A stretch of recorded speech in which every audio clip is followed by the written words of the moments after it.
Hello everyone, I'm Dr. Ajit Kumar Khilnani from the Department of ENT, Gujarat Adani Institute of Medical Sciences. I welcome you all to this online lecture series, and today I'll be talking about the foreign bodies of the food and the air passage. Now in ENT, foreign bodies are one of the very common emergencies. Foreign bodies can be in the ear, can be in the nose or in throat. In throat it can be in the food passage or in the air passage.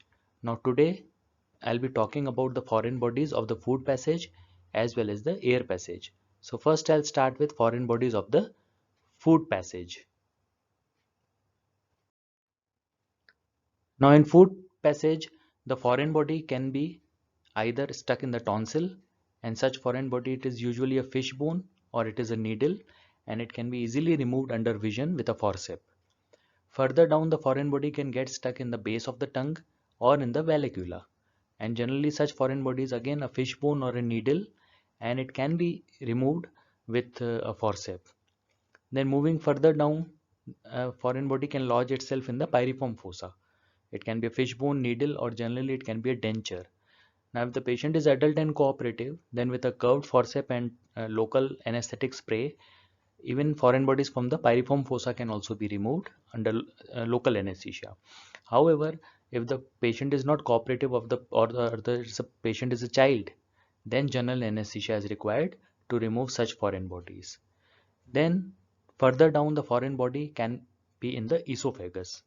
In esophagus, the different types of foreign bodies can be a coin, it can be a piece of chicken, it can be a chicken bone or piece of meat, it can be a denture, it can be a safety pin, marble, or battery cell. Now, in clinical practice, we see that coin is one of the very common foreign bodies in esophagus, especially in children. So, unless I say otherwise, by foreign body, I'll be dealing with coin only. Now, if we see the etiology of foreign body of the food passage, then children are affected more naturally because they have the habit of putting everything in their mouth. And sometimes foreign body in the food passage can also be seen in adults, especially when there is loss of protective mechanism. For example, when the patient is using upper dentures, then there is loss of sensitivity. So there are chances of ingestion of foreign body. Then if the patient is unconscious, that is loss of consciousness, or if the patient is undergoing it is under epileptic seizures, or if the patient is in the deep sleep, or he is alcohol intoxicated. So in all these conditions there is loss of protective mechanism, so the patient will not be able to uh, feel if there is any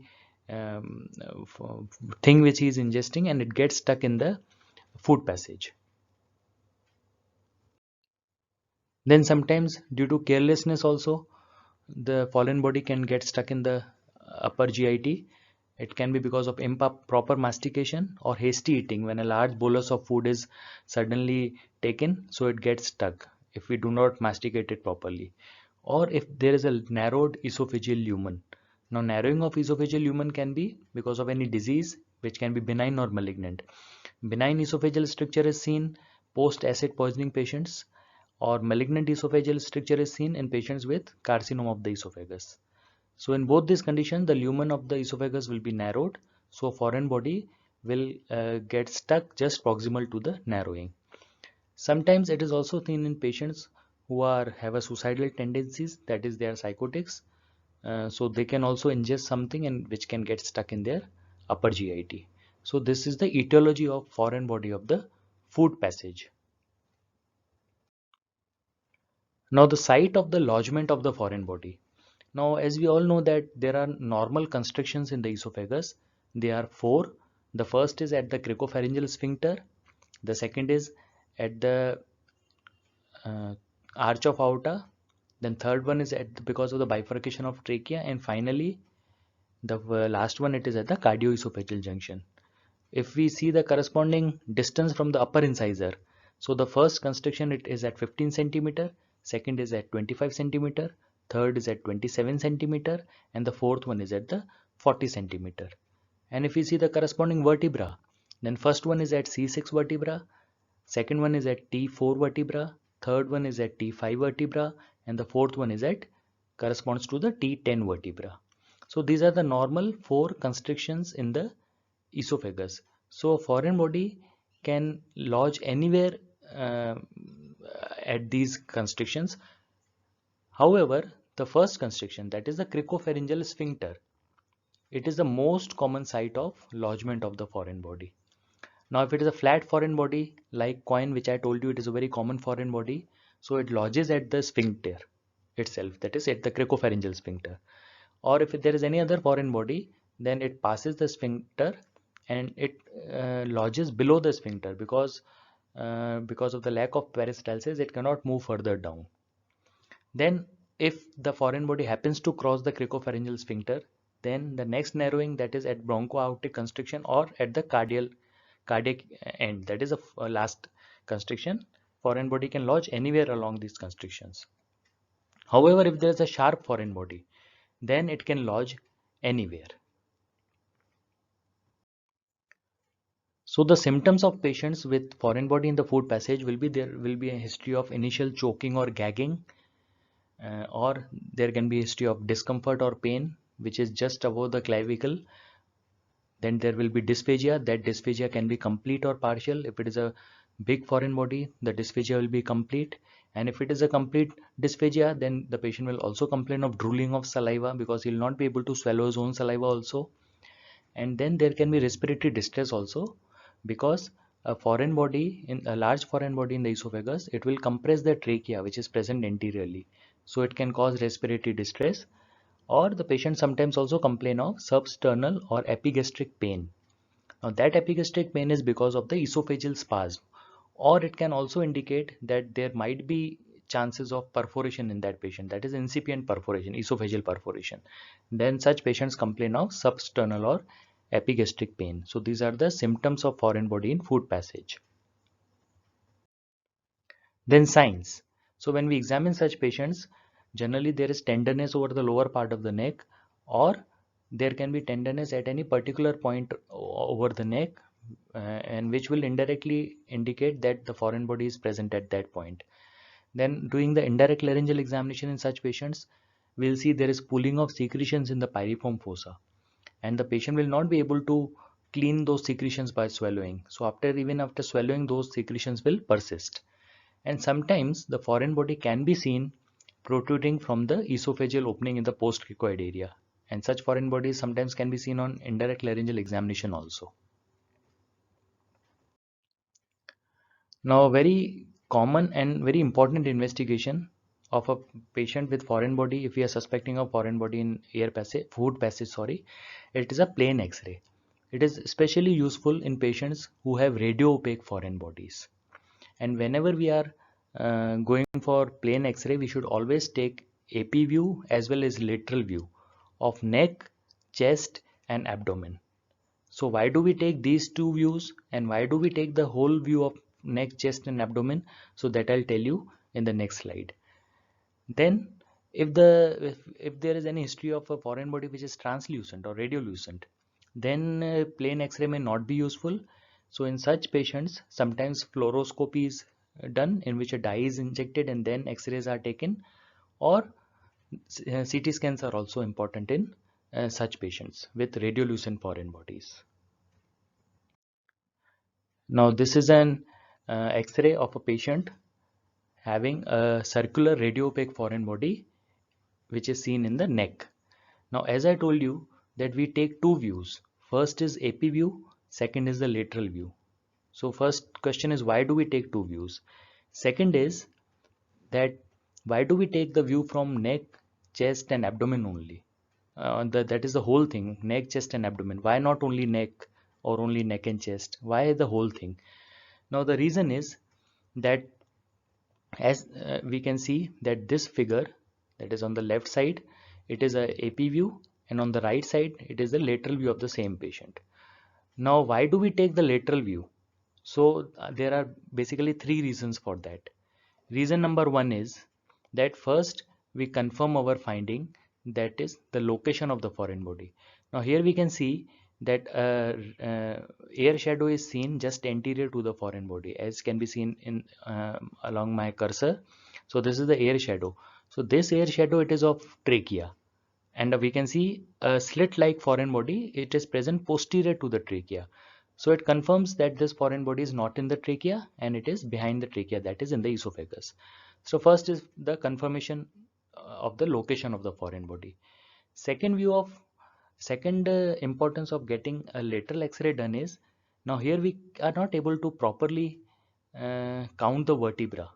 So here we are able to count the vertebra in a better way. So first, second, third, fourth, fifth, and sixth. So around C6, C7 vertebra, this foreign body is there.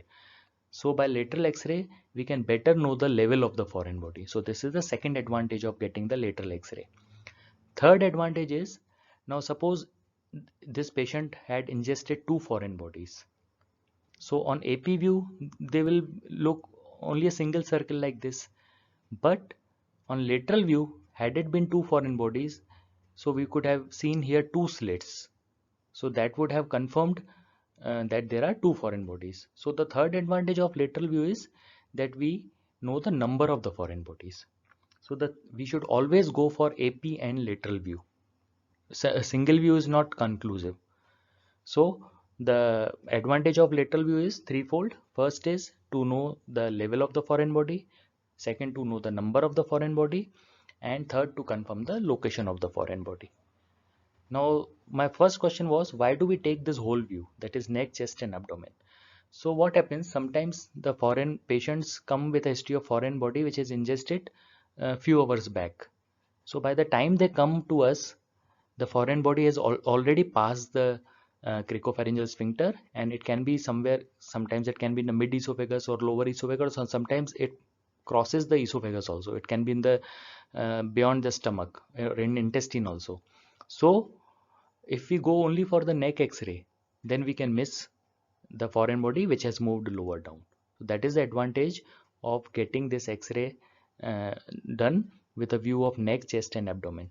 Second advantage of getting this whole view is that if there are multiple foreign bodies, so they can be present at different levels. One foreign body can be the neck, other foreign body can be somewhere lower down. So we do not miss the multiple foreign bodies. That is another advantage of taking the X-ray of neck, chest and abdomen. So this is the very common and the first investigation of a patient with foreign body in the food passage. Now, two important points here are, first is that whenever a patient comes with a history of foreign body, and whenever we plan to remove that foreign body in OT, then we should always get a fresh X-ray done just prior to taking the patient in OT. Because if we rely on the old X-ray, that is a X-ray which is few hours old, then the foreign body might have moved lower down. So to know the exact location, we should always order an X-ray which is just prior to taking the patient to OT.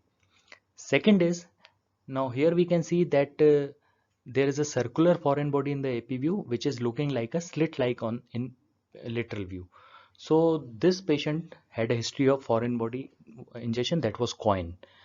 Now coin always lodges in the esophagus in such a way that it is seen as a circular foreign body in the AP view. The reason is that the horizontal diameter, that is this diameter of esophagus, it is more than the anteroposterior diameter, that is this diameter, anteroposterior. So whenever a coin enters the esophagus, it will be easy for the coin to enter in such a way that its maximum diameter of the coin, it is along the horizontal axis of the esophagus, which will be seen as a slit like on lateral X-ray. Okay, so a circular foreign body in PA view or AP view and a slit like foreign body in lateral view, it is indicative of a flat circular foreign body, most commonly coin, in esophagus. Second important point is that we should be able to differentiate inert foreign body, circular foreign body like coin, with that of a battery button cell. Now nowadays there are big button or battery cells which look similar, which can look similar to the coin on X-ray. So if a patient's parents, they give history that the child has ingested a button cell or a battery cell, then we should be very cautious and it's an emergency, because this coin is an inert material But the battery cell, it's a chemical thing, so it will disintegrate, it will leak the chemicals, it will cause local reaction, and it can even cause perforation, mediastinitis and all that. So fatal complications can occur. So removing a battery cell, it is a sort of emergency. Then radiologically, we can get an idea of a battery cell. Now here we can see that there is a uniform radio opacity all along the foreign body, that is a circular foreign body. However, had it been a battery cell, then sometimes the central part of the battery is radio opaque, and as a small halo, that is radiolucency, is seen in the periphery of that foreign body. So if such a picture is seen, that we should be suspicious of a battery cell rather than a coin. The patient will give the history, but again we should be uh, thoughtful while looking at the X-ray. So that is, if a halo is present around a circular radiopaque foreign body, then it can be a battery, and removing it is of utmost important. Otherwise, it can disintegrate, it can cause local reactions, it can cause perforation of the esophagus and fatal mediastinitis. So this is the foreign body X-ray in esophagus.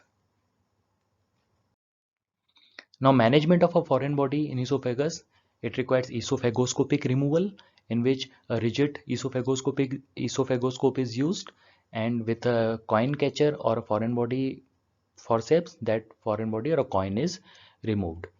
Now, very rarely, if a foreign body is impacted, or if it is a sharp foreign body, then cervical esophagotomy may be required if the foreign body is present in the cervical esophagus. And again, if the foreign body is present in the thoracic esophagus and it is impacted sharp foreign body which cannot be removed with esophagoscope, then sometimes transthoracic esophagotomy may be required. But the most common procedure used to remove a foreign body in the esophagus, it is esophagoscopy. So this is a picture of a child undergoing esophagoscopy. Now here we can see that child is already intubated with orotracheal intubation, and a rigid esophagoscope is removed. It is inserted, and through the channel which is provided through the esophagoscope, a forceps is inserted and a foreign body is removed. So this is how cervical, that is rigid esophagoscopy is used to remove foreign body, generally coin, from the esophagus. Now, the complications of foreign body in the food passage, it can cause respiratory obstruction. As I told you, if it is a large foreign body, it will push the trachea, it will cause respiratory obstruction, or it can also cause sometimes laryngeal edema. So because of these two reasons, there can be respiratory obstruction. Then, if it is a long-standing foreign body, it can get infected, and then it can lead to development of neck abscess, or even perforation of the esophagus, or it can also lead to the development of tracheoesophageal fistula. And it can also cause ulceration and fibrosis and stricture of the esophagus. So these are again complications of long-standing esophageal foreign bodies. So foreign body, if it is diagnosed, it should be removed as early as possible. So that was about the foreign body in the food passage. Now the second part of my talk today is the foreign body of the air passages, that is larynx, trachea and bronchi. Now if it is a large foreign body, so it will lodge in the supraglottic area. Supraglottic area means that is area which is present above the vocal cords, because if it is a large foreign body, it will not be able to cross the glottic region, that is the area between the vocal cords. So it will lodge in the supraglottic region. If it is a small foreign body, it will pass through the glottis, that is between the vocal cords, and then it can lodge further down in the trachea or the bronchi. And if it is a sharp foreign body, then it can stick anywhere. So etiology, foreign bodies are almost always common in children. So like foreign body in the food passage we see here, children are more affected, and generally below 4 years of age, because they have the habit of putting everything in the mouth. Then the foreign body can be vegetable foreign body or a non-vegetable foreign body.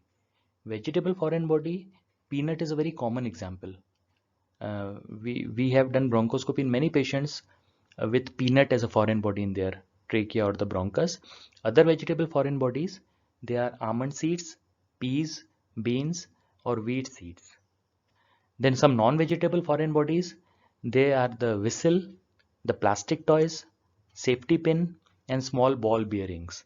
Now, one important point of the whistle as a foreign body is that if a child has inhaled a whistle, then with respiration, that is with inspiration and expiration, the whistling sound is heard. That can be heard, that can be auscultated with a stethoscope, or even it is heard when we bring our ear close to the chest of the patient. That is a typical sign if whistle is foreign body in the air passage. Then in adults, if there is loss of protective reflexes, as we saw earlier, like in coma, deep sleep, or alcohol intoxication, then sometimes loose teeth or denture, they can be accidentally aspirated or inhaled, and then they present as foreign body in the air passage. Now, the nature of the foreign body can be non-irritating or irritating. Non-irritating is similar as non-vegetable foreign bodies like plastic, glass, and metal, and they may remain symptomless for a long period of time. While irritating foreign bodies, for example, vegetable foreign bodies, they produce diffuse violent reaction because they swell, and sometimes that is called vegetal bronchitis. And they swell up and then they cause the airway obstruction. Now, the clinical features of a foreign body in the air passage can be divided into three categories, or three periods rather. First is the initial period, then a middle period which is generally symptomless, and the later symptoms. So the initial period, it is of choking, gagging, and wheezing. Generally it lasts for a long time because whenever a child ingests or inhales a foreign body, then it produces protective reflexes. So there is laryngospasm, so there'll be choking, there'll be gagging, and there'll be wheezing, and the patient will start coughing. So two things can occur in the initial period. Either the foreign body can be coughed out, or if it is a small foreign body, then it can lodge further down. So these two things can happen in the initial period of foreign body in the air passage. Then after this initial period, there is a symptomless period in which the respiratory mucosa adapts to the foreign body. So it does not react to the foreign body now. So this is a symptomless period. And then there can be lateral symptoms also, which depend on the site of the lodgement. So we'll see what are those later symptoms according to the site of lodgement. So they can be laryngeal symptoms if the foreign body is in the larynx. Now, if it is a large foreign body, then it will get stuck in the supraglottic region or the glottic region, and it will cause acute respiratory obstruction, and the patient will not be able to breathe, the child will not be able to breathe, and unless some immediate measures are taken, such patients, they usually die. So this is the cause of sudden death. Then the patient may also complain of pain in the throat. They can also complain of change in the voice if the foreign body is near the vocal cords. Then there can be croupy cough, and there can be aphonia. Now, aphonia is such that the patient is not even able to call for help. So this is also a cause of death in such patients. Then there can be dyspnea, that is difficulty in breathing or respiration, and wheezing can also be seen. And if it is a sharp foreign body, then it can cause local damage and it can cause hemoptysis also. So these are the symptoms if a foreign body is present in the larynx. If the foreign body passes the larynx and it presents in the trachea, then if it is a sharp foreign body, it will cause injury and it will cause bleeding, that is cough and hemoptysis. Now, if it is a loose foreign body, it will cause auditory slap or a palpatory thud. It means that a sound is heard when the patient inspires and expires, because a loose foreign body in the trachea with inspiration and expiration, it will move up and down between the carina and the lower surface of the vocal cord. So that movement of the foreign body inside the trachea with respiration, it will typically produce sounds which are called auditory slap or palpatory thud. So it is a typical feature of a tracheal foreign body. Then sometimes wheezing can also be present because it causes narrowing of the airway. So wheezing sounds can be heard with open mouth, and they can also be auscultated. Now, if the foreign body is in bronchus, then it is seen that the foreign body is more commonly seen on right side, that is in the right bronchus than in the left. The reason is that right bronchus, it is wider than the left bronchus and it is more in line with the trachea. So a foreign body can easily go from trachea to the right bronchus than to the left bronchus. Now the bronchial symptoms will depend on these four situations. So we will see one by one. First is situation A. Now here we can see that there is a small foreign body in the bronchus, so the air can enter into the lungs and also some air can come out of the lung. So if there is such foreign body, then the patient will only complain of wheeze. Now see the second picture, that is B. Now here again there is a small foreign body, but it is only allowing one way of airflow, that is towards the lung. The air is not able to escape the lung, it can only enter the lung because of the valve mechanism of this foreign body.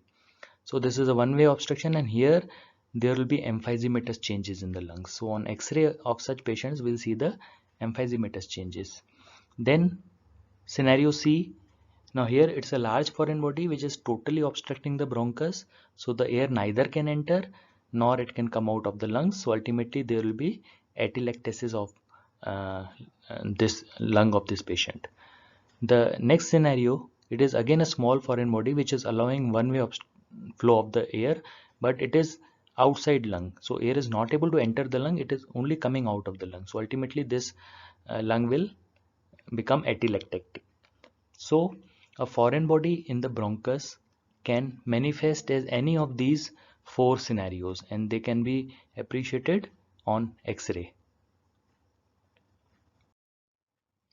Now diagnosis. The diagnosis of a foreign body in the air passage, it is mostly clinical, where the patient is generally a child and the parents, they give a history that a child has ingested. They say ingested. Actually, the patient has inhaled or aspirated. But the parents, they will say that the child has ingested the foreign body. And if clinically we see that there is sudden onset of coughing in an otherwise normal child, then there is wheezing present, and on auscultation we see there is decreased air entry into the lungs of a particular site. Then if these three features are present, then it is a classical triad and it almost confirms our clinical diagnosis of a foreign body in the air passage. Then again X-ray neck with chest, PA and lateral view, it is helpful. It will show the size of the foreign body. It will show the shape of the foreign body, whether it is a round foreign body, whether it is a safety pin, or whether it is any irregular foreign body, so that can be seen, and the location. But it is again useful if the foreign body is radio opaque. Then additional advantage of chest X-ray is it will show the condition of the lung also, whether there is atelectasis, it is emphysema, or because of these conditions there is a mediastinal shift or not.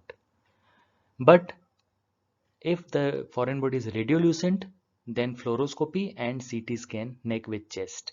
It is a useful investigation. So this is an example of a X-ray. Here we can see that translucency is present on the left side. So this patient is having again a one-way valve mechanism foreign body in the bronchus. This is again a picture of a foreign body in the air passage. So here we can see that it's a circular radiopaque foreign body. So maybe it is a coin or any other flat circular foreign body. Now just try to compare this X-ray with the one that we saw in the esophagus. If the circular foreign body, let's say coin, it is in the esophagus, then on AP view it would be circular if it is in esophagus. But here on AP view it is a slit-like. And if it is in esophagus, on AP view, on lateral view it would have been a slit-like, but here we can see that circular in lateral view. So if a foreign body is slit-like in AP view and circular in lateral view, then it will be in trachea, and if it is in circular in AP view and slit-like in lateral view, then it will be in esophagus. Now the explanation for this is that the vocal cords, they are arranged in such a way that the anteroposterior diameter, it is more than the horizontal diameter. So the coin will always enter the trachea in such a way, through the glottis in such a way, that it will look as a slit like on AP view and it will be circular on lateral view. So this, by this we can differentiate the foreign body from between trachea and esophagus with plain X-ray. Now, management of a foreign body in air passage. So if it is in larynx, so as I told you that if it is in supraglottic larynx, if it is a large foreign body, then it will suddenly choke the patient, and the patient will become aphonic. He will not be able to even cry for help. Now, unless some measure is taken immediately, usually such patients they die. But however, if we can perform Heimlich maneuver in such patients, so in Heimlich maneuver, as can be seen here, this is the examiner, this is the patient. So the examiner stands behind the patient and he puts his both wrists in front of the patient, just below the sternum in the epigastric region, and then he suddenly gives inward thrust to this patient, 3 or 4 sudden inside thrusts.